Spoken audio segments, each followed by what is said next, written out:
Buenos días. Hoy vamos a hacer una clase de dinámica, una clase de introducción. Vamos a ver primero las leyes y después un ejercicio relativamente sencillo para introducir la dinámica de primero de bachillerato. Vamos a ver qué nos dicen estas leyes. Tenemos la primera ley que se conoce como ley de la inercia y lo que nos dice es que si sobre un cuerpo no actúan fuerzas o la resultante de las fuerzas es cero, por ejemplo, tengo un cuerpo sobre el que actúa el peso que ejerce la Tierra porque lo atrae, la normal, que es la fuerza que ejerce esta superficie, vamos a suponer que le aplicamos una fuerza F del valor que sea y que esta fuerza compensa la fuerza de rozamiento que va hacia atrás. Si sumo todas esas fuerzas, me da cero. Pues cuando pasa eso, tengo dos opciones. Si el cuerpo estaba en reposo, continuará en reposo, pero si estaba en movimiento, continuará en movimiento. Pero no puede acelerar. En este movimiento vamos a tener velocidad constante, un LRU. ¿Vale? Entonces tenemos dos opciones. Si estaba en reposo, continuará en reposo, y si estaba en movimiento, continuará en movimiento. Movimiento rectilíneo uniforme. Ahora, ¿qué pasa si esta fuerza es más grande que esta? Si sí que tengo una fuerza neta, ya no estoy en este caso. Si esta fuerza es más grande que esta, pues el cuerpo se va a mover cada vez más rápido, va a acelerar. Y entonces se cumple esta ley que se conoce como la ley fundamental de la dinámica, que es la que vamos a aplicar en todos los problemas, y es que si la suma de las fuerzas es distinto de cero, pues el cuerpo acelerará. Y además, dependiendo de la masa, pues acelerará menos o acelerará más. Una masa más pequeña, ese cuerpo acelerará más, y si la masa es más grande, acelerará menos. ¿Vale? En realidad, esta ley es una consecuencia de esta segunda ley. Es un caso particular. Se conoce como primera ley, pero a partir de esta yo puedo deducir esta. Porque si las fuerzas son cero, pues la aceleración es cero. Y si la aceleración es cero, o está en movimiento rectilíneo uniforme o está en reposo. ¿Vale? Es una consecuencia. Y la última es la tercera ley, se conoce como la ley de acción y reacción. Y lo que nos dice es que si aplicamos una fuerza sobre un cuerpo, voy a suponer que este es el 1 y este es el 2, si uno empuja a 2, y vamos a imaginarnos que el rozamiento es el mínimo, que llevan patines, por ejemplo, si uno ejerce una fuerza sobre 2, pues 1 también recibe una fuerza. 2 ejerce una fuerza sobre 1, igual y de sentido contrario. ¿Vale? Cuando imaginamos que llevamos patines y empujamos a alguien, nos vamos hacia atrás. Pues ese retroceso viene de que este cuerpo 2 ejerce una fuerza sobre nosotros. Si hay un rozamiento, pues igual no nos movemos, no nos damos cuenta, pero si llevamos patines o estamos en una pista de hielo o hemos disminuido el rozamiento de cualquier forma, pues va a pasar esto, voy a tener un retroceso. Estas fuerzas son iguales, pero se aplican sobre cuerpos distintos, por tanto no se anulan entre sí. Las consecuencias también van a ser distintas porque esta fuerza actúa sobre el cuerpo 1 que tiene una masa determinada y esta fuerza actúa sobre el 2 que tiene otra masa. Entonces se pueden desplazar igual si las masas fueran iguales o si esta masa es el doble se desplaza menos, en fin. Y con estas tres leyes vamos a intentar resolver problemas de dinámica. Los vamos a ir aplicando a distintas situaciones. Os voy a dejar el enunciado de un problema arriba y vamos a resolver. Entonces lo que me dice el enunciado es que voy a lanzar un cuerpo por un plano inclinado sin rozamiento y lo que me pregunta es qué fuerza tengo que hacer para que suba con movimiento rectilíneo uniforme o para que acelere. Pues vamos a ver esto cómo se aplica. Entonces, de todos los ejercicios de dinámica, lo primero que tengo que hacer es dibujarme la situación y dibujarme las fuerzas. En este caso me dicen que tengo un plano inclinado que mide 5 de largo. El 5 de largo se refiere a esta longitud. Y me dicen que el cuerpo llega hasta 3 metros de altura. Pues la altura la dibujo aquí, es el eje vertical. Me dan la masa del cuerpo, que es de 3 kilos. Y vamos con el apartado A. ¿Qué fuerza tendría que aplicar a ese cuerpo para que suba con un movimiento rectilíneo y uniforme? Para que suba siempre a la misma velocidad. Vale, sobre este cuerpo tenemos que la Tierra lo va a traer. Dibujamos el peso. El peso siempre perpendicular y dirigido hacia el centro de la Tierra.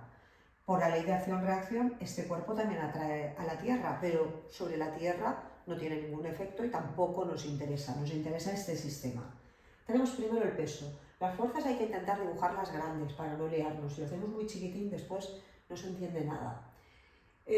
Además tengo que, como está apoyado sobre una superficie, pues tengo aquí una fuerza que se llama normal, que es la fuerza que ejerce la superficie para sustentar ese cuerpo. Me preguntan qué fuerza tengo que hacer yo para que este cuerpo se mueva en un movimiento rectilíneo uniforme. Primero que nada decidimos hacia dónde va el movimiento. Como me están diciendo que el cuerpo sube, pues yo voy a suponer que el movimiento va así. Suponer no. Tengo la certeza de que el cuerpo va así. Vale, esta fuerza me coincide con la dirección del movimiento y esta fuerza es perpendicular, pero esta no. Voy a escoger un sistema de coordenadas en el que uno de los ejes coincida con mi movimiento. Entonces cojo este sistema de coordenadas que está así. Podría cogerlo en horizontal y en vertical, pero me complico la vida. Entonces lo cojo así. Por lo menos uno de los ejes coincida con el movimiento y que el otro sea perpendicular. ¿Vale? Entonces tengo que el peso se me sale de estos ejes y lo que voy a hacer es este peso desdoblarlo en dos.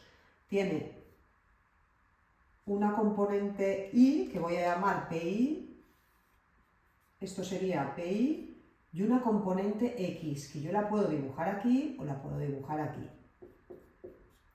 Esta componente X es la que hace que este cuerpo se vaya frenando y la componente Y lo que hace es que el cuerpo esté soldado a la superficie. Este PI y esta normal se van a igualar porque en el eje Y la aceleración es cero, no tengo movimiento. Eso significa que las fuerzas que van hacia arriba y las que van hacia abajo son iguales.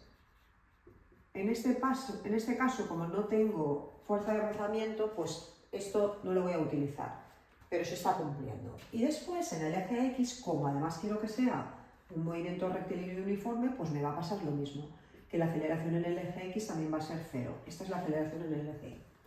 Y entonces, si la aceleración en el eje X es cero, esta fuerza y esta fuerza tienen que ser igual. La fuerza tiene que ser igual al Px. Lo que estoy aplicando es esto, es que la suma de fuerzas es igual a masa por aceleración. Como la aceleración es cero, la suma de fuerzas ha de ser cero.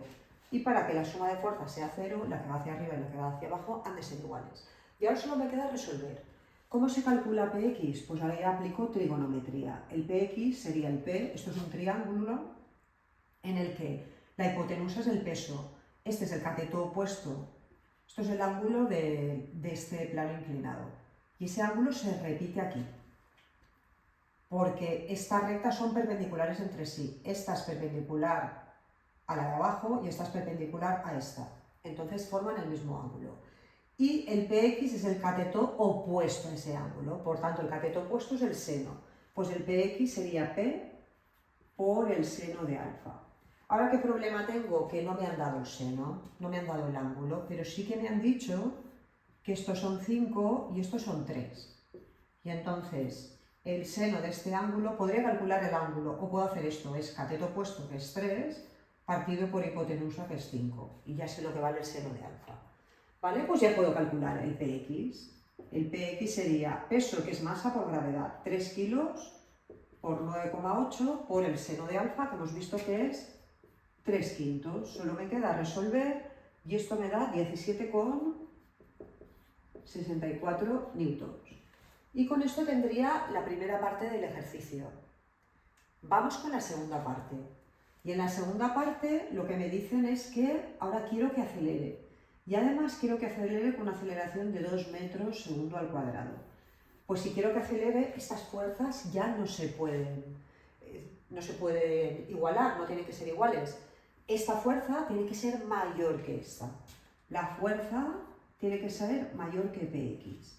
¿Qué vamos a aplicar? Segundo principio de la dinámica, que me dice que la suma de las fuerzas es masa por aceleración. En este caso, en el eje Y no me interesa, voy a sacar lo mismo, que la normal es igual al peso. Me interesan estas.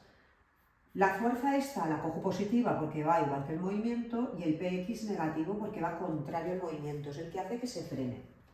Y esto tiene que ser igual a masa por aceleración. Esta es la que quiero saber y todo lo demás es conocido. Esto lo conozco y esto lo conozco. Por tanto, despejo la fuerza. Y la fuerza será masa por aceleración más Px. La fuerza será masa, que hemos dicho que era de 3 kilos, por aceleración, que es 2, más el Px, que lo tengo aquí calculado, 17,64. Por lo tanto, sumo esto y me da 23,64 newtons. Y con esto tengo el problema resuelto. Espero que os haya ayudado y nos vemos en el próximo vídeo.